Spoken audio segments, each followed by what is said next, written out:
Well, here I am, stranded on a deserted island with no way home, nothing to nibble on, and no restroom in sight. Oh, the horror. All that's on this rock is this tile slider puzzle in front of this cave. Now, I know solving it is probably the only way to get out of here, but I have no clue how to go about that. And seeing all these movies, I'm probably gonna die if I get it wrong. Oh yeah, I forgot, I brought my DS with me along with a few puzzle games. This one looks promising, the Quest Trio.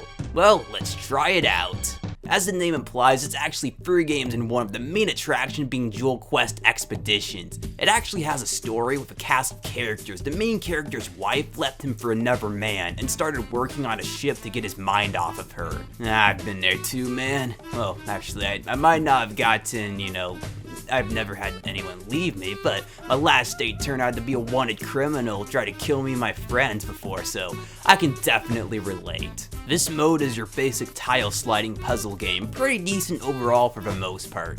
And one thing I have to give it is how you can use D-pad and buttons instead of having to use a touchscreen to play, because the last thing I want are scratches on my DS screen. The main thing that makes it stand out from other games of its genre is how instead of clearing the stage by either getting a certain amount of points or getting the blocks below a certain line, you have to turn the whole board gold by getting a match on every single space on the board.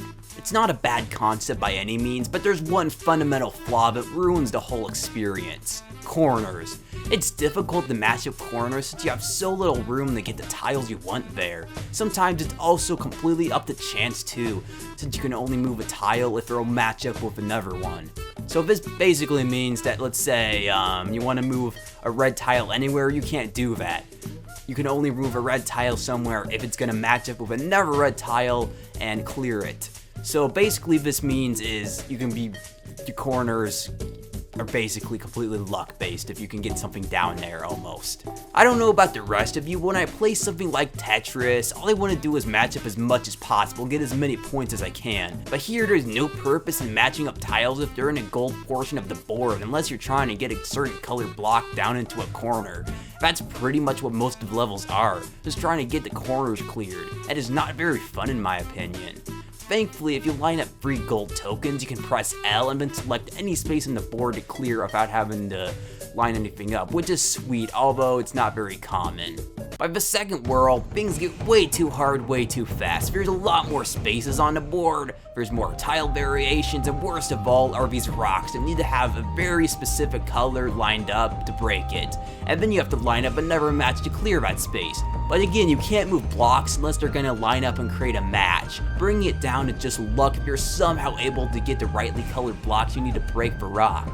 And if that's not enough, the corners go from being corners to being crevices with almost no way to get the tiles in. You have to think ridiculously far in advance, and then you have to match up, and it just gets ridiculously overcomplicated way too fast, and it's just a mess, and it's just not fun. You just have to wait to get a perfect match and luck, and just, you have to think 20 moves in advance. It's just a mess. I know I probably just suck at these games, but this is just way too overcomplicated. Something like Tetris, everyone can enjoy because it's about using your mind alongside your reflexes, and it's satisfying to see blocks disappear.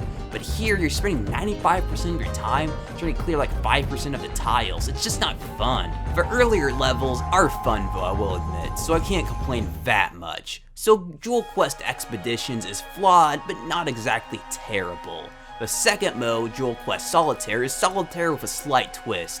So in other words, I have nothing to talk about here. My only real complaint is how you have to use a touchscreen to play instead of being able to use the D-pad and buttons. Other than that, yeah, it's just Solitaire on the DS. The third mode, Majon Quest Expeditions, is my personal favorite mode of the 3. The goal is to match 2 cards together until they've all been matched. You can't match cards that are underneath other cards, and figure out what can be matched with what can be a little confusing. I still really enjoy it though. It really engages the mind without making you want to throw the game out the window, and the music is soothing. Out of all the games in this game, this is the one I think I'll replay the most, and boy am I lucky to have it here with me on this deserted island. You know what? Forget that mysterious puzzle thing in front of the cave. I'm just gonna stay here on this island and play my DS for the rest of my life. No school, no work, no student loans, no social interaction, just me and my video games. That'd be great. Yeah, what? The battery's almost dead. Well, I'm just gonna take my chances. Well, if video games have taught me anything, if I move this tile here, it'll match up and I'll win. And then I'll be able to get off this rock and might even get some gold or something. Darn. Guys, video game!